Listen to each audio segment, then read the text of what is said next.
नमस्कार, आप देख रहे हैं हिंदुस्तान मेल न्यूज और आइए रुक करते हैं आज की खबरों की ओर। संविधान दिवस मनाया गया और बंदियों को बताए उनके अधिकार। केंद्रीय जेल में बनाया गया संविधान दिवस स्वाभिमान के रूप में।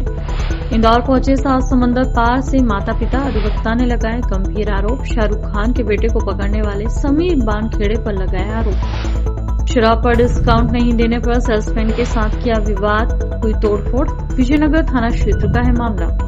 इंदौर पुलिस जनसुनवाई में इस बार दिखा अनोखा माहौल। शिकायतकर्ताओं की बड़ी संख्या, 100 से अधिक शिकायतकर्ताओं ने शिकायत दर्ज कराई।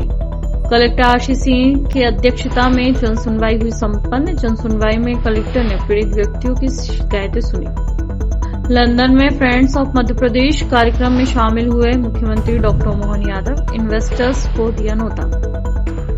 एनआरआई गौरव अहलावत फिर सबूत लेकर पहुंचे। भूख हड़ताल की मांग। उन्होंने कहा 72 दिन हो चुके हैं पूरे प्रकरण को लेकर। इंदौर के बाईपास पर रेस डिवाइडर में घुसी कार, 2 लोगों की मौत। मध्य प्रदेश के मुख्यमंत्री डॉक्टर मोहन यादव अपनी यूके यात्रा के दौरान लंदन में एनआरआई समूह फ्रेंड्स ऑफ मध्य प्रदेश द्वारा आयोजित रात्रिभोज कार्यक्रम में शामिल हुए। मुख्यमंत्री डॉक्टर मोहन यादव का लंदन में रॉयल नेशनल होटल में आयोजित प्रवासी समुदाय और फ्रेंड्स ऑफ एमपी के सदस्यों से संवाद कार्यक्रम में आत्मीय स्वागत एवं अभिनंदन किया गया। बता दें, मुख्यमंत्री डॉक्टर मोहन यादव ने फ्रेंड्स ऑफ मध्य प्रदेश के सदस्यों को संबोधित करते हुए कहा कि आज भारत बदलते दौर का भारत है। यशस्वी प्रधानमंत्री नरेंद्र मोदी जी का विजन, उनका काम करने का तरीका अपने आप में अलग है। उन्होंने कहा कि यह बात और भी गौरवान्वित करती है कि जब अन्य देशों के द्वारा यह सुना जाए कि दुनिया में कोई नेता है तो नरेंद्र मोदी है। यह हमारे लिए सौभाग्य की बात है। लोकतंत्र के इस पावन मंदिर में दुनिया के सबसे बड़े लोकतंत्र के नेता यशस्वी प्रधानमंत्री नरेंद्र मोदी है। उन्हीं के पदचिन्हों पर पूरा देश तेजी से प्रगति पथ पर अग्रसर है। इस मौके पर सीएम मोहन यादव ने पूर्व प्रधानमंत्री अटल बिहारी वाजपेयी को भी याद किया। डॉक्टर मोहन ने कहा कि प्रधानमंत्री मोदी जी के नेतृत्व में डबल इंजन की सरकार काम कर रही है। बदलते दौर में मध्य प्रदेश के सभी क्षेत्रों में कार्य हो रहे हैं। हमें अधोसंरचना का क्षेत्र हो या फिर मूलभूत सुविधाएं, सभी बेहतर क्षेत्रों में कार्य किया जा रहा है। भारत में आज संविधान दिवस बड़े हर्षोल्लास और संवैधानिक रूप से मनाया जा रहा है और इसी के तहत इंदौर के केंद्रीय जेल में भी जेल प्रशासन द्वारा कार्यक्रम आयोजित किया गया, जिसमें जेल में बंद बंदियों को उनके अधिकार बताए गए। पूरे देश में संविधान दिवस मनाया जा रहा है, जहां पहली बार देश भर में शासन की मंशा अनुसार अंडर ट्रायल कैदी, जो कि पूरे देश भर में बंद बंदियां हैं, उन्हें किस तरह से सुविधा दी जा सकती है। इसमें जो बंदी पात्रता रखते हैं उन्हें 779 बीएनएस की धारा के अंतर्गत पात्र बंदी जिन्होंने अंडर ट्रायल अवधि में 1/3 समय जेल में पूरा किया है, उन्हें संविधान दिवस पर कैसे लाभ मिल सकेंगे, इसको लेकर सभी बंदियों को समय परेड में एक आवेदन लगाया गया था। यदि माननीय न्यायालय उचित समझती है तो जेलबंद कैदियों को जमानत दे सकती है।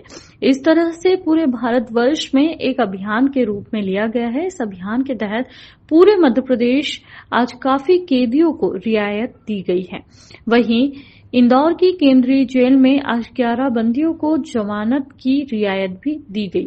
आज संविधान दिवस के अवसर पर केंद्रीय जेल इंदौर में भी हमारा संविधान हमारा स्वाभिमान इस थीम पे जो है जेल पे एक जागरूकता का कार्यक्रम किया जा रहा है, जिसमें संविधान को लेकर के चर्चा और उसमें बंदियों को क्या क्या उसमें जो है अधिकार और सुविधा, आम नागरिकों की तरह बंदियों को भी क्या सुविधा है, इस पे एक चर्चा की जाएगी।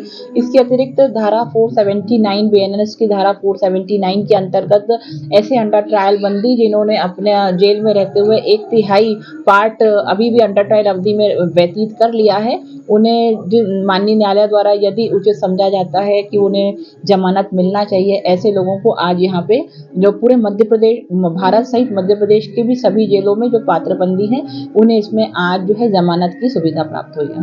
इंदौर पुलिस जनसुनवाई में मैक्सिको से एक दंपत्ति अपने बेटे के लिए न्याय की गुहार लगाने के लिए 7 समंदर पार से पहुंचा है। यहाँ पर उनके अधिवक्ता द्वारा बताया गया कि जिस अधिकारी ने शाहरुख खान के बेटे को पकड़कर कार्रवाई की थी, उनके साथ ही अन्य 2 अधिकारियों पर भी आरोप लगाकर शिकायत की। दरअसल पूरे मामले में जानकारी देते हुए फरियादी पक्ष के अधिवक्ता सौरभ गुप्ता द्वारा बताया गया कि 23 सितंबर 2018 को आयुर्वेदिक दवाओं के व्यापार के सिलसिले में मैक्सिको के जॉर्ज नामक युवक भारत में आया था और यहां वह इंदौर पहुंचा तो यहां से उसे 25 सितंबर 2018 को अंतर्राष्ट्रीय सिंडिकेट के नाम पर पकड़ा गया और एनडीपीएस एक्ट के तहत कार्रवाई करते हुए जेल की सलाखों के पीछे कर दिया था। लेकिन उससे पहले उसे 2 दिनों के लिए मुंबई ले जाया गया, जहां समीर वानखेड़े जो कि मुंबई के बड़े अधिकारी थे उनसे मिलवाया गया और फिर अन्य 2 अधिकारी हरिशंकर गुर्जर और संदीप वर्मा पर भी आरोप लगाए हैं। उसके बाद जॉर्ज से मैक्सिको में रहने वाली उनकी पत्नी से व्हाट्सएप चैट करी गई और फिर वहां से 4 करोड़ रुपए मंगवाए और इसके भी आरोप लगाए हैं। जॉर्ज अभी भी जेल की सलाखों के पीछे है और पूरे मामले में माननीय न्यायालय में केस विचाराधीन है और न्याय की गुहार लगाते हुए परिवार से जुड़े माता पिता बेटे जॉर्ज की तलाश और उनकी न्याय को लेकर इंदौर पहुंचे और पूरे मामले में शिकायत की है। पुलिस का कहना है कि शिकायत के अनुसार जो भी कार्रवाई होगी वह की जाएगी। और यहाँ पे इंदौर में भी एक सप्लायर से बात करने आया था, वो आयुर्वेदा के प्रोडक्ट खरीदने के लिए, और उसको यहाँ पे गलत तरीके से ड्रग्स के केस में फंसाया गया है। ऑफिसर्स हैं संदीप वर्मा, जिनकी फोटो ये है, संदीप वर्मा है, हरिशंकर गुर्जर, समीर वानखेड़े, जिनके पास 2 दिन के लिए बॉम्बे भी लेके जाया गया। तो संदीप वर्मा ने सारी चैट उस लड़के की वाइफ से करी जो कि मैक्सिको में थी। मैक्सिको में उसको कागज पे दिखा के $5 लाख, लगभग 4-4.25 करोड़ रुपए जो बनता है वो मांगा गया और ये बोला गया कि अगर आप ये पैसे देते हैं तो उसको छोड़ दिया जाएगा, वरना इंटरनेशनल सिंडिकेट दिखाने के लिए उसको बाजार से उठाया। उसके पोजेशन में कुछ नहीं, कोई भी चीज़ नहीं। तो इस तरीके से तो ये लोग बहुत परेशान हैं, इसलिए आज ये शिकायत लेके आए थे कमिश्नर साहब के पास कि उनके खिलाफ कार्रवाई करी जाए, उन डीआरआई ऑफिसर्स के खिलाफ कार्रवाई करी जाए। जो समीर वानखेड़े का नाम बता रहे हो आप, ये शाहरुख खान के बेटे को जिसने पकड़ा था वही है? हाँ जी, ये वही है और उनके पास उनके बेटे को लेके जाया गया बॉम्बे और 2 दिन के लिए वहां पे उनके पास भी रखा गया। उनके प्रेजेंस में, उनके सामने संदीप वर्मा ने ये चैट्स की कॉपियां हैं सारी, वो देख लेंगे, जिसमें सारी चैट्स की ये है, तो सारे चैट करके और सब कुछ उसको बोला गया कि आप जल्दी से अपने बेटे को बचाना है, अपने पति को, मैक्सिको से। इंदौर में होने वाली प्रति मंगलवार को पुलिस जनसुनवाई में इस बार कई महीनों के बाद पुलिस के पास 100 के लगभग शिकायतें पहुंची है, जिसको लेकर अधिकारियों का कहना है कि इन शिकायतों को एक ही हफ्ते में निराकरण कर उनका हल निकालने के लिए काम किया जाएगा ताकि अधिक संख्या में फरियादियों को न्याय दिलाया जा सके। इंदौर पुलिस कमिश्नर कार्यालय पर मंगलवार को हुई जनसुनवाई को लेकर additional police commissioner Amit Singh का कहना है कि इस बार जनसुनवाई में 100 से अधिक शिकायतें पहुंची है। इन तमाम शिकायतों को जल्द से जल्द निराकरण हो, इसके लिए अधिकारियों को दिशा निर्देश दिए गए हैं। तो वहीं दूसरी ओर माननीय न्यायालय के जो निर्देश हैं कि जो कि आपसी समझौते संबंधित शिकायतें हैं, उनका निराकरण दोनों पक्षों को सुनने के बाद किया जाए, उसको लेकर भी यहाँ पर कार्य किया जा रहा है और इसी के तहत दोनों पक्षों को सुनने के बाद में जो भी निर्णय होता है उसके आधार पर कार्रवाई की जा रही है। प्रकरण आता है वहां पे तत्काल एफआईआर किया जाए। सिविल सूट है तो सम्यक जो व्यवहार न्यायालय है वहां पर जाने को कंप्लेनेंट को समझाइश दी जाए। इसके साथ ही साथ इस बार से मध्यस्थता जो मीडिएशन है माननीय न्यायालय के निर्देश पे हो रहा है, माननीय हाई कोर्ट और सुप्रीम कोर्ट के निर्देश पे हो रहा है। और दूसरा जो हमारी परंपरा है पंचायत के माध्यम से लोगों का जो डिस्प्यूट है उसको सॉर्ट आउट करने, उसका एक नया रूप है जिसमें दोनों पक्षों की बात सुनकर कोर्ट के बाहर उनमें आपस में समझौता करके बीच का रास्ता निकालकर मामले का निस्तारण करने का प्रयास है, जिसमें आज से हमने शुरुआत कर ली है। बहुत शीघ्र ही इसका एक प्रॉपर व्यवस्था कर ली जाएगी और फॉर्मल इसकी का उद्घाटन भी कर लिया जाएगा। इंदौर कलेक्टर आशीष सिंह की अध्यक्षता में जनसुनवाई कलेक्टर कार्यालय में संपन्न हुई। यह जनसुनवाई हर मंगलवार को कलेक्टर आशीष सिंह की अध्यक्षता में आयोजित की जाती है, जिसमें पीड़ित व्यक्ति अपनी समस्याएं लेकर कलेक्टर कार्यालय पहुंचते हैं और कलेक्टर साहब उनकी समस्याओं का समाधान करते हैं। इस जनसुनवाई में कलेक्टर आशीष सिंह ने पीड़ित व्यक्तियों की समस्याएं सुनी और उनके समाधान के लिए आवश्यक निर्देश दिए। बता दें यह जनसुनवाई कलेक्टर कार्यालय में नियमित रूप से आयोजित की जाती है, जिससे पीड़ित व्यक्तियों को अपनी समस्याओं का समाधान मिल सके। स्कूल से संबंधित और स्वास्थ्य से संबंधित, जमीन विवाद, परिवार और विवाद की भी शिकायत है। जन सुनवाई में कलेक्टर आशीष सिंह के द्वारा सुनी गई रेड क्रॉस के माध्यम से आर्थिक सहायता भी कलेक्टर आशीष सिंह ने की है। कलेक्टर आशीष सिंह ने मीडिया से चर्चा के दौरान बताया कि दिव्यांग पोर्टल ऐप को लेकर भी आवेदन आए हैं और उस पर भी दिव्यांगों को रोजगार के लिए रजिस्ट्रेशन करवाया जा रहा है और उसकी ट्रेनिंग दी जा रही है। जन सुनवाई में स्कूल और शिक्षा से संबंधित भी विषय आए हैं और उन सभी पर भी चर्चा कर आवेदन को लिया गया है। जमीन संबंधी विवाद की भी सुनवाई, शिकायती आवेदन आए हैं, उन सब पर भी जांच की जाएगी। कलेक्टर के समक्ष के ही मामले जन सुनवाई में आए हैं। सभी आवेदनों को कलेक्टर आशीष सिंह द्वारा सुना गया और सभी पर जांच के दिशा निर्देश भी दिए हैं। कुछ आवेदन पर कलेक्टर आशीष सिंह ने टीएल बैठक में मार्क किया। देखिए, जन सुनवाई में जितने भी आवेदक हैं सभी को सुना गया है और लगभग सभी जो आवेदन है वो हमारी तरफ से सीएम हेल्पलाइन में भी दर्ज कराए जाते हैं, जिससे कि उनका फॉलो भी किया जा सके। और जो आवेदक ऐसे हैं जो लगता है कि एक से अधिक बार आ रहे हैं, तो उनके सारे आवेदनों को टीएल में भी मार्क किया जाता है, जिससे अच्छी तरीके से उनकी हम लोग मॉनिटरिंग कर सकें और अगर किसी विभाग की गलती है या उसके जैसे अन्य आवेदन अगर पेंडिंग है तो उनका भी निस्तारण हो सके।